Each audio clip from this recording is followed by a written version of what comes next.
Your dictation will start within 5 seconds.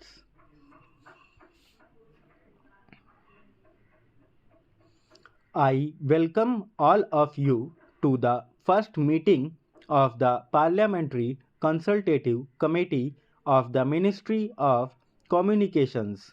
We are in the midst of an information and communication revolution.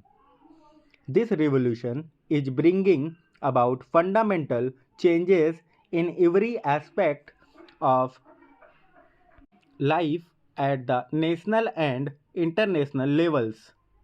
It has also opened the prospect of India emerging as an information technology superpower. This prospect will become a reality only if we create a modern nationwide telecommunications infrastructure at the earliest. Telecommunications is also by itself an accelerator of economic growth. The telephone is no longer a luxury but an indispensable tool in every conceivable economic activity.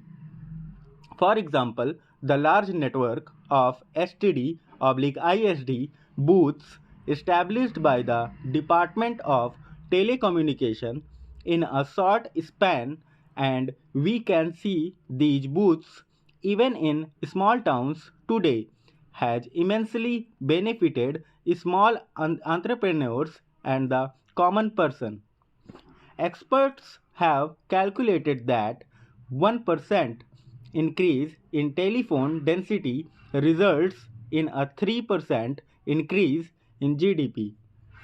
As you would make out from the agenda notes, this information and communication revolution has unfortunately largely bypassed rural India. The National Telecom Policy of 1994 had envisaged universal access and availability of basic telecom services on demand. We are way behind achievement of this objective. The failure is most galling in meaning the target of at least one village public telephone for each of the 6 lakh villages in the country.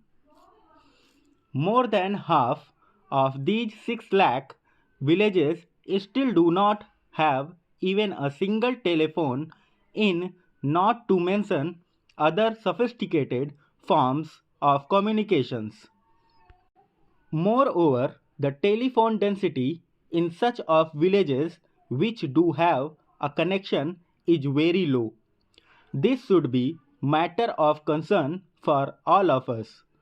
My government will not allow the rural-urban divide to get further widened because of failures in policy and implementation to meet our goal in rural telephony. My vision is to see every Indian village connected with the global village that is being created by the information and communication revolution. The failure in the area of rural telephony cannot be seen in isolation from the flaws in the National Telecom Policy of 1994 and its implementation. Today, everybody recognizes that the reforms in the telecom sector, particularly relating to investment in basic and cellular services by private operators, have failed. The country cannot therefore afford any further delay in resolving the many problems in the telecom sector which my government has inherited from the past. As I have stated on several occasions, we have both the political will and the competence to unravel these knots in the most transparent manner. In doing so, we will be guided solely by national interests to which all other sectoral interests must become subordinate. As a step, we have created a high-powered group on telecommunications under the chairmanship of Sri Jaswant Singh. It has been mandated to recommend to the government on the following: 1. Create a strong, independent, and credible regulatory framework by strengthening the Telecom Regulatory Authority of India. The government will move to suitably amend the TRI Act if found necessary by the group to achieve this objective.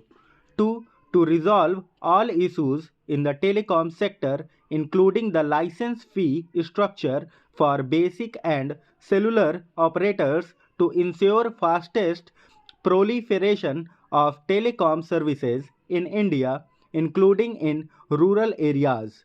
As I have stated before, the government will take suitable action in this matter before the end of the year.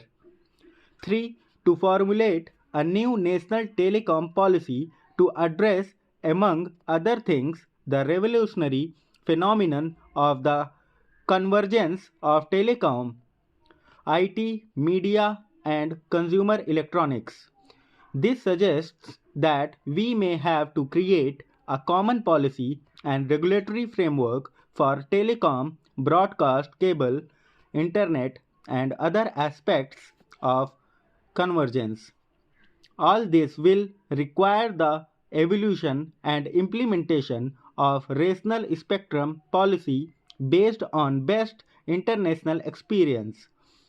In dealing with this important task, I have directed the group not to tinker with the issues but to come up with a fundamental and lasting solution that will both meet the needs of the country and also take into account the rapid technological changes in this dynamic sector. Otherwise, within a few years, India might once again face problems similar to the ones we are dealing with today. The solution must, among other things, address the national objective of rural telephony. We cannot expect the DOT alone to undertake this important social obligation. Private operators will have to share this responsibility and meet their targets speedily. There is also a need to use many different technologies simultaneously, especially wireless, to ensure cost effective and rapid spread of telephones in the villages and hilly areas.